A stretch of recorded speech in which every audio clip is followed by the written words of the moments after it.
42 times earnings. That's what the S&P 500 is trading at today when you look at the Shiller PE ratio, 42 times. The only times in history we've been higher were right before the 1929 crash and during the dot-com bubble in 2000. Both times, investors lost more than half their money. Both times, it took over a decade to recover. And folks, I'm sitting here in Omaha at 95 years old watching the exact same movie play out for the third time in my life. A neighbor of mine, retired dentist, good man, called me last weekend, said he just moved his entire pension into growth stocks because his advisor told him we're in a new bull market. Told him the Fed's going to cut rates and stocks only go up. Said his brother-in-law just made $200,000 on Nvidia and he can't afford to miss the next leg up. I asked him one simple question. If everyone's already all in, who's left to buy? He couldn't answer that. And that silence, folks, that silence should tell you everything you need to know about where we're headed. You see, I've been investing other people's money for 70 years. Started in 1951 when the Dow was at 200. Today it's at 43,000. I've seen bull markets that made men millionaires and bear markets that made millionaires paupers. And I can tell you with absolute certainty that what's coming next will be one of the most devastating market corrections in American history. Not because I'm some prophet, not because I have a crystal ball, but because the numbers don't lie. And right now, the numbers are screaming danger so loudly that I can't sleep at night. The stock market isn't ready for what's coming. Nobody is. And when it hits, and it will hit like a freight train, the damage will be measured not in billions, but in trillions. Let me paint you the real picture of what's happening right now. Not the fantasy they're selling on CNBC. Not the fairy tale your broker's pushing. The real picture. We have $115 trillion in total U.S. stock market capitalization. That's 190% of GDP. The historical average is 75%. We're literally more than double the normal valuation. The last time we hit these levels relative to the size of the economy was March 2000. The NASDAQ proceeded to fall 78%. The S&P fell 50%. Millions of retirement accounts were wiped out, families destroyed, dreams shattered. And here's the kicker. We're actually more overvalued today than we were then when you factor in the quality of earnings and the concentration of gains. Charlie Munger, God rest his soul, used to tell me, Warren, when you mix raisins with turds, you still have turds. Well, right now, the entire market is mixing a few good raisins with an awful lot of turds, and everyone's pretending it's a gourmet meal. The Magnificent Seven, Apple, Microsoft, Amazon, Google, Meta, Tesla, and Nvidia, they represent 35% of the S&P 500's total value. 35% in just 7 companies. That's not a market. That's a casino where everyone's betting on the same 7 numbers. And when those numbers stop coming up, and they will stop coming up, the entire house of cards collapses. Now, let me tell you about 1929, because the parallels will make your blood run cold. Back then, Radio Corporation of America was the Nvidia of its day. Revolutionary technology that would change the world. Everyone had to own it. The stock went from $85 to $549 in 18 months. Investment trusts, the mutual funds of their era, were leveraging up 10 to 1 to buy more. Shoeshine boys were giving stock tips. Everyone was getting rich. Then October 24th, 1929 happened. Black Thursday. The market dropped 11% in one day. But that was just the appetizer. By July 1932, RCA was trading at $10. The Dow had fallen 89%. 89%. If you're 60 years old today and the market repeats 1,929, you'll be 87 before you break even. Let that sink in. 27 years just to get back to where you started. But here's what's different this time, and it's actually worse. In 1929, we didn't have index funds. We didn't have 401ks automatically buying every month regardless of price. We didn't have algorithmic trading where computers can sell $1 trillion of stock in milliseconds. We didn't have derivatives that multiply leverage by factors of hundreds. When this market turns, and it will turn, the selling will be faster and more violent than anything we've ever seen. The circuit breakers won't hold. The Fed won't be able to print fast enough. It'll be a digital bank run on the entire equity market happening at the speed of light. Look at what's happening with margins. Corporate profit margins are at 15.5%, the highest in history. The long-term average is 8%. How did we get here? Financial engineering. Companies borrowed trillions at 0% interest rates and bought back their own stock. They fired millions of workers and called it efficiency. They raised prices faster than inflation and blamed supply chains. But here's the dirty secret. When rates stay high, when consumers tap out, when competition returns, margins always revert to mean. Always. And when they do, we're looking at a 48% decline in earnings. But the market's priced for earnings to grow 20% annually forever. The gap between fantasy and reality has never been wider. Microsoft's trading at 37 times earnings. For a company growing revenue at 11%, that's paying 3.5 times for every dollar of growth. The math doesn't work. Apple's at 32 times earnings, with iPhone sales actually declining in China, their most important growth market.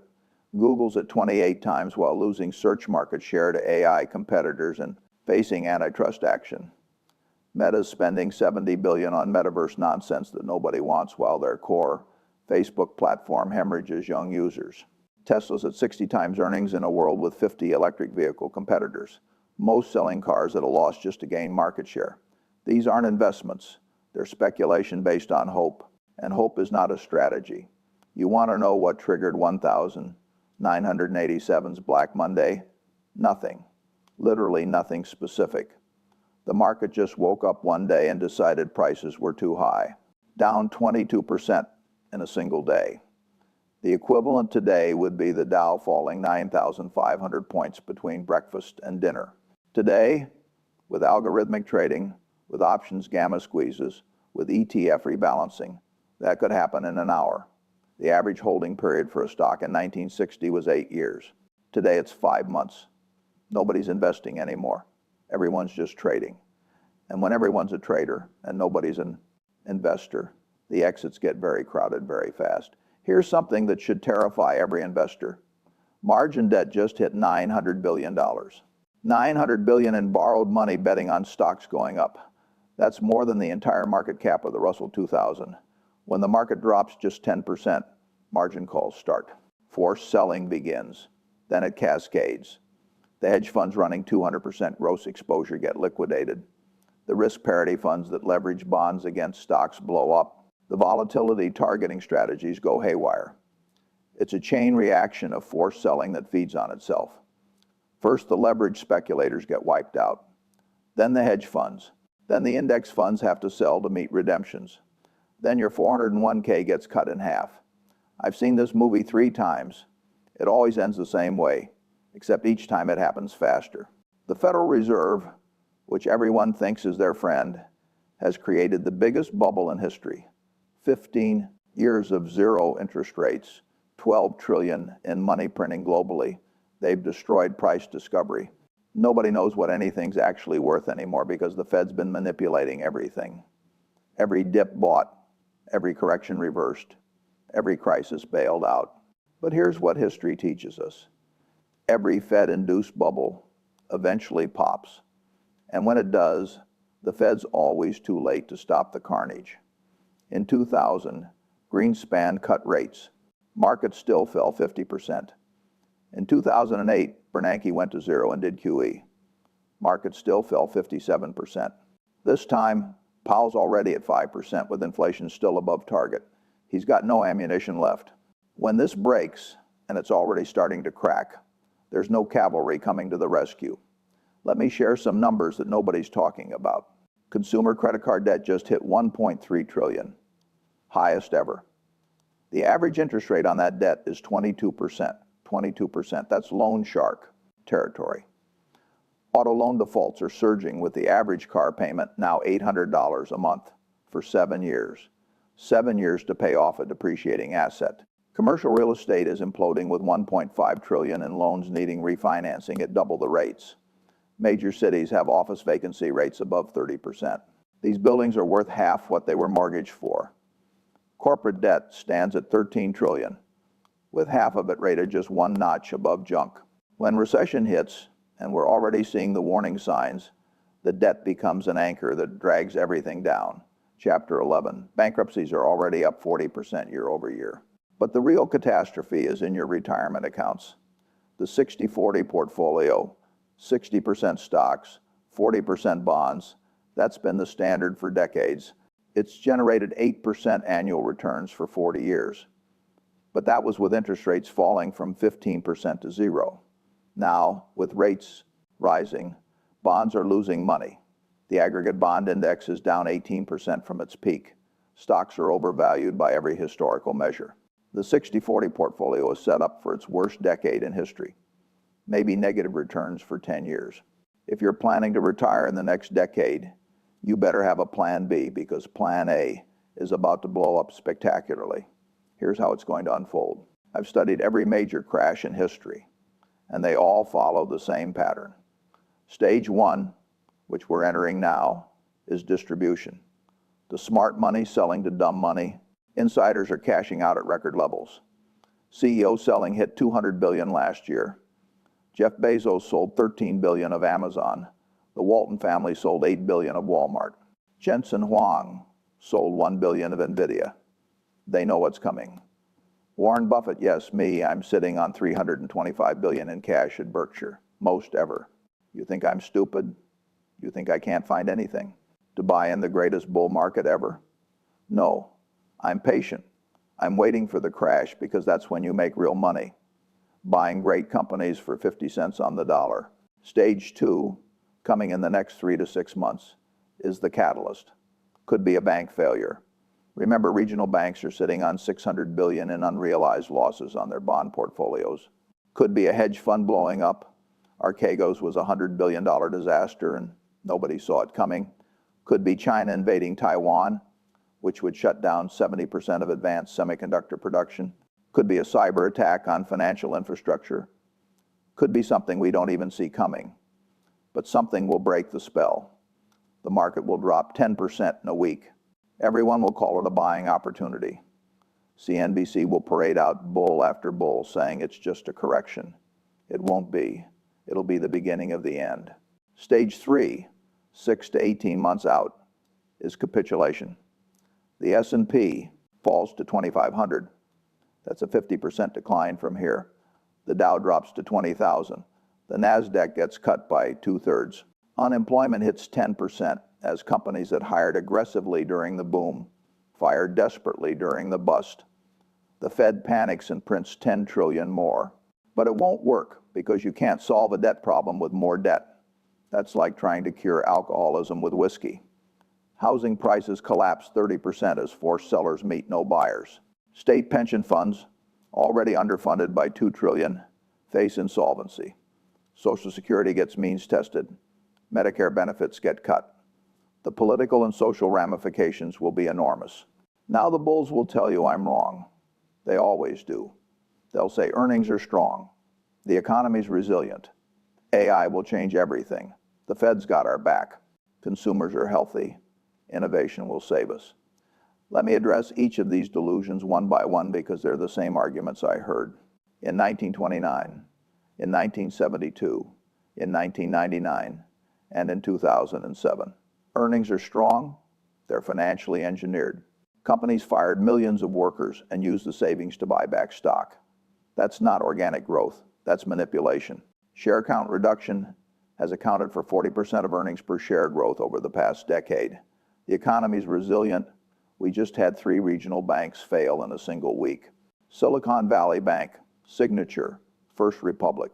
Combined assets of $500 billion. Commercial real estate's collapsing with vacancy rates in San Francisco above 35%. Credit card defaults are soaring. That's not resilience. That's the walking dead propped up by stimulus and denial. AI will change everything, maybe in 20 years. But the telegraph changed everything too. Didn't stop the panic of 1,873. The railroad changed everything. Didn't stop the panic of 1,893. The automobile changed everything. Didn't stop the crash of 1,929. The internet changed everything. Didn't stop the dot-com crash. Revolutionary technology and stock market crashes aren't mutually exclusive.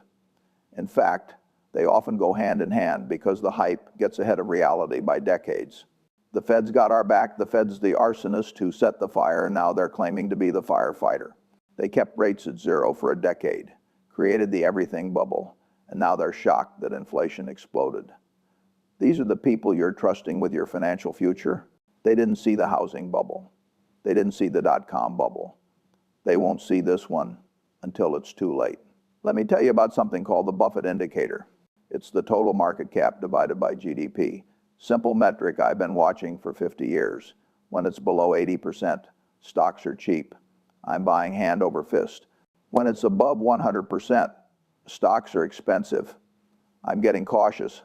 Right now it's at 190%, the highest reading ever, higher than 1,929, higher than 2,000, higher than 2007. If this indicator just reverts to its 100-year average, the market falls 65%. 65%. That turns a $1 million portfolio into $350,000. A $2 million retirement account becomes $700,000. That's not a correction. That's a decimation. But here's what's really going to cause the crash, and nobody's talking about this. Demographics. The baby boomers, 75 million of them, are retiring at a rate of 10,000 per day, every single day. 10,000 more sellers enter the market. They're not buying stocks anymore. They're selling them. They need cash for living expenses, for medical bills, for that retirement they've been dreaming about. For the next 15 years, the largest generation in American history will be net sellers. Massive, sustained, relentless selling pressure. Who's going to buy? Millennials with no savings.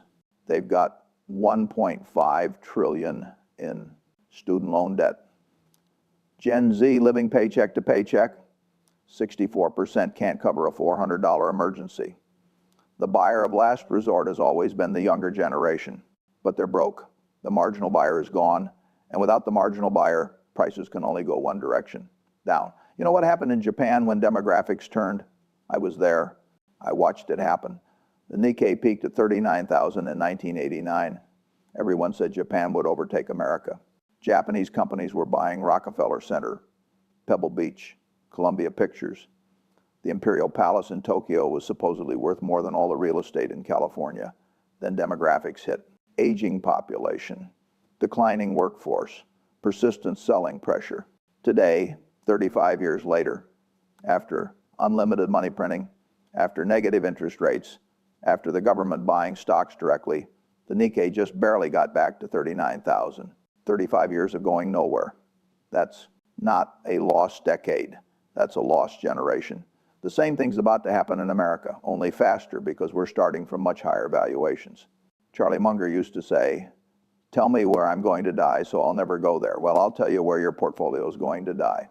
In passive index funds at historical high valuations with no margin of safety right before a demographic tsunami. That's exactly where 90% of retirement money sits today. 1.5 trillion in target date funds that automatically buy regardless of price. 4 trillion in index funds that have to buy the biggest companies regardless of fundamentals. It's a disaster waiting to happen. When the selling starts, when the boomers need cash, when the index funds have to sell to meet redemptions, it becomes a liquidity crisis. The buyers disappear. The bids evaporate. Prices gap down 10, 20, 30% overnight. The psychology of crowds is fascinating. I've studied it for 70 years. Right now, everyone believes stocks only go up. They've been conditioned by 15 years of Fed intervention. Every dip bought, every correction reversed, every crisis bailed out. Buy the dip worked every time until it doesn't. And when buy the dip stops working, when that first dip doesn't get bought, when that second dip turns into a cascade, panic sets in. I've watched it happen over and over. The same people who were buying aggressively at the top become desperate sellers at the bottom. They can't help themselves. It's human nature. Fear and greed, the two emotions that drive everything. And human nature never changes. The technology changes, the companies change, the numbers get bigger. But human nature is the constant. Here's a dirty secret Wall Street doesn't want you to know. The average investor underperforms the market by 5 percentage points annually. Why? because they buy high and sell low. They chase performance. They panic at bottoms. They get greedy at tops. They do exactly the wrong thing at exactly the wrong time. And right now, with everyone fully invested and leveraged, we're at maximum greed. The sentiment indicators are off the charts. The put-call ratio at historic lows. The VIX at 12. Consumer confidence at 20-year highs. The American Association of Individual Investors bullish percentage at 65%, all screaming extreme optimism. And extreme optimism is always, always, always followed by extreme pessimism. It's as certain as gravity. Let me tell you about the bond market, because that's where the real disaster is brewing and nobody's paying attention. 10 trillion in corporate bonds were issued at near zero rates between 2010 and 2021. 10 trillion. Now they need to be refinanced at 5, 6, 7%. Companies that were profitable at 2% rates become zombies at 6%. They're dead companies walking. 16% of Russell 2000 companies are already zombies. No profits, just debt service. They survive by issuing more debt to pay the interest on existing debt. It's a Ponzi scheme. When credit markets freeze, and they will freeze just like they did in 2008, these companies die overnight. Mass bankruptcies, mass layoffs, credit contagion spreading through the system. That's not priced into the stock market at all. The market's assuming everything continues perfectly. But perfection is not a reasonable assumption. The housing market's another ticking time bomb that everyone's ignoring. Prices up 40% since COVID, while income's up just 15%. The affordability crisis is worse than 2006. Mortgage rates at 7%, with the average home price at $420,000. The monthly payment on a median home is now $3,000. That requires a household income of $120,000 just to qualify. Only 20% of Americans make that much. Nobody can afford anything. Transaction volumes have collapsed to levels not seen since 2008. When housing rolls over, it takes everything with it. Consumer spending drops. Home equity loans dry up. Construction jobs disappear. Banking assets deteriorate. Municipal revenues collapse. Housing is 20% of GDP.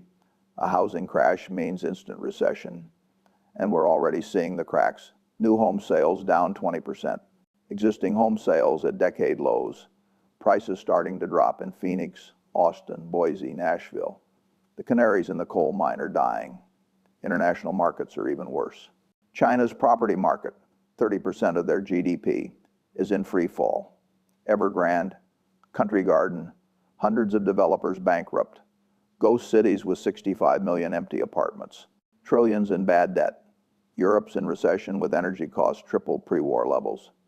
Germany, the engine of Europe, is deindustrializing.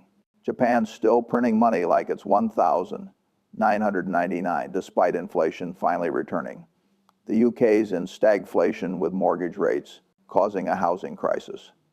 Emerging markets are drowning in dollar-denominated debt. As the dollar strengthens, their debt service costs explode. Argentina, Turkey, Egypt, Pakistan, all facing crisis. When the U.S. sneezes, the world catches pneumonia, and we're about to do a lot more than sneeze. The derivative time bomb is the elephant in the room nobody wants to discuss. 600 trillion in notional derivative exposure globally. That's 7 times global GDP. These are weapons of mass financial destruction, as I've called them before. Credit default swaps, interest rate swaps, currency swaps, equity derivatives, all interconnected in ways nobody fully understands. When one counterparty fails, it cascades through the system. We saw this with AIG in 2008. One company nearly brought down the entire global financial system. Today, the derivative books are 10 times larger. The interconnectedness is more complex. The leverage is higher, and there's no way to bail out 600 trillion. When this unwinds, and it will unwind in a crisis, the losses will be biblical. Now, you might ask, Warren, what should I do? First, get out of index funds. Today, not tomorrow, not next week, today. They're going to get destroyed. The concentration risk is enormous. The liquidity risk is hidden, but huge. Second, raise cash. Lots of it. 50% cash minimum. Treasury bills paying 5%. Take it. That's a gift. Risk-free return versus return-free risk. Third, if you must own stocks, buy only companies with no debt, consistent earnings, products people need regardless of the economy, and management that's shareholder-friendly. Coca-Cola, Procter & Gamble, Johnson & Johnson. Boring? Yes. Safe? Much safer than the garbage most people own. These companies survived the Depression. They'll survive this too. Avoid technology stocks completely. They're trading at dot-com bubble valuations with slowing growth and massive competition. Avoid financials. They're sitting on massive unrealized losses and facing a credit crisis. Avoid retail. The consumer's tapped out with credit cards maxed and savings depleted. Avoid anything that requires continuous capital investment. In a credit crunch, capital-intensive businesses die first. Avoid anything trading above 20 times earnings. That's just math. Look for businesses with pricing power. When inflation comes back, and it will come back because that's how governments reduce debt burdens, you want companies that can raise prices without losing customers. That's a very small list. Maybe 50 companies globally that truly have that power. But honestly, the best thing you can do is just wait. Patience is the most underrated skill in investing. Everyone wants action. Everyone wants to be doing something. Everyone's afraid of missing out. But sometimes the best action is no action. Sit in treasury bills. Collect your 5%. Wait for blood in the streets, because it's coming. And when it does, that's when generational wealth is created. Buying Microsoft at 10 times earnings, Apple at 8 times, Google at 12 times, Berkshire Hathaway at book value. Those opportunities are coming, but only for those with cash and courage when everyone else is selling. Only for those who preserve capital when everyone else was chasing returns. I built Berkshire into a $600 billion company by following one simple principle. Be fearful when others are greedy, and greedy when others are fearful. Right now, others are extraordinarily greedy. The highest greed readings in history: record call option buying, record leverage, record valuations, record complacency. So I'm extraordinarily fearful. $325 billion in cash, fearful. And I've been doing this for 70 years. Through 14 recessions, through 27 corrections, through 4 major crashes. You think I don't know what I'm seeing? You think I've lost my touch? People said that in 1969 when I closed my partnership. They said it in 1999 when I avoided tech stocks. They said it in 2007 when I was warning about derivatives. Each time, they ate their words. The market's giving you a gift right now, a chance to get out at the top. Most investors never get this opportunity. They're always too early or too late. But right now, with every indicator flashing red, with valuations at historical extremes, with the Fed out of ammunition, with demographics turning negative, with debt levels unsustainable, with margins at peaks, with speculation rampant, you have a golden opportunity to protect your wealth. Don't waste it, because when this turns, and it's going to turn violently, there won't be time to get out. The exits will be jammed. The bids will disappear. Your $1 million portfolio will become $500,000 before you can call your broker. Your retirement dreams will evaporate. Your financial security will vanish. In 1969, I actually closed my investment partnership. I returned all the money to investors, told them I couldn't find anything worth buying at reasonable prices. The market was overvalued and speculation was rampant. Sound familiar? My investors were furious. Some said I'd lost my mind. The market kept going up for 3 more years. The Nifty 50 bubble inflated. Everyone was getting rich. Then it crashed 70%. The Dow went from 1,000 in 1972 to 577 in 1974. And those same investors who criticized me thanked me for saving them from ruin. Sometimes the best investment is the one you don't make. Sometimes the smartest thing is to do nothing when everyone else is doing something stupid. People forget that the stock market can go nowhere for very long periods. From 1,966 to 1,982, 16 years, the Dow went nowhere. Started at 1,000, ended at 1,000. Adjusted for inflation, which ran at 7% annually during that period, investors lost 70% of their purchasing power. 70. real loss while holding for 16 years. From 2000 to 2013, 13 years. The S&P went nowhere. 2 massive crashes. Fortunes destroyed. Retirements ruined. We're about to enter another one of those periods. Maybe longer, because this bubble's bigger than all previous bubbles combined. The everything bubble. Stocks, bonds, real estate, art, collectibles, crypto, everything inflated by zero interest rates and money printing. When it pops, the devastation will be unprecedented. Here's my final warning, and please listen carefully because your financial future depends on it. We're not heading for a correction. Corrections are 10 to 20%. We're not heading for a bear market. Bear markets are 20 to 40%. We're heading for a reset, a complete repricing of all financial assets, a generational clearing event that will destroy trillions in paper wealth. The Fed's great experiment in market manipulation is ending. The everything bubble is bursting. And those who aren't prepared will lose everything. Not some, not most, everything. The rally's over, folks. Has been for months. We're just watching the echo now. The last gasps of a dying bull. Like Wile E. Coyote running off the cliff, still pumping his legs, not realizing there's nothing but air beneath him. That moment of recognition, that's coming soon. And when it does, when everyone realizes simultaneously that the music has stopped, when they all run for the door at once, it'll be the financial equivalent of a nuclear bomb. And nuclear bombs don't care about your hopes, your dreams, or your retirement plans. They just destroy. You've been warned. What you do with this warning is up to you. You can dismiss it as the ramblings of an old man who's lost his touch. People said the same thing in 1969, in 1999, in 2007. Each time, they lost fortunes. Each time, they wished they'd listened. Or you can take action. Protect your capital, raise cash, get defensive, prepare for the storm, and wait for the opportunities that always follow disaster. Because while everyone else is losing their shirts, you'll be in position to buy the bargains of a lifetime.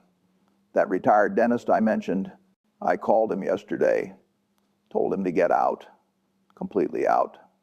Take the 5% in treasuries and sleep well at night. He said his advisor thinks we're going to the moon. His brother-in-law just put his home equity line into the market. Everyone at the country club is fully invested. I said, that's exactly why you should get out. When the last buyer is in, the only direction is down. He laughed nervously, but I wasn't joking. This market's about to evaporate. And when it does, the damage will be measured in trillions. Don't be part of the casualty count. Don't be a statistic. Don't be the person who had $1 million and ended with nothing. Now, if you'll excuse me, I have a cherry Coke to finish and a book to read. Ben Graham's The Intelligent Investor, Chapter 8 on Market Fluctuations, still relevant after 75 years. Because markets change, technology changes, but human nature never changes. And right now, human nature's about to get a very expensive lesson in gravity. The same lesson it gets every generation. The lesson that trees don't grow to the sky, that what goes up must come down, that buying at the top is the road to ruin, and that preserving capital is more important than chasing returns. Stay safe out there, folks. The storm's coming, and it's going to be a Category 5.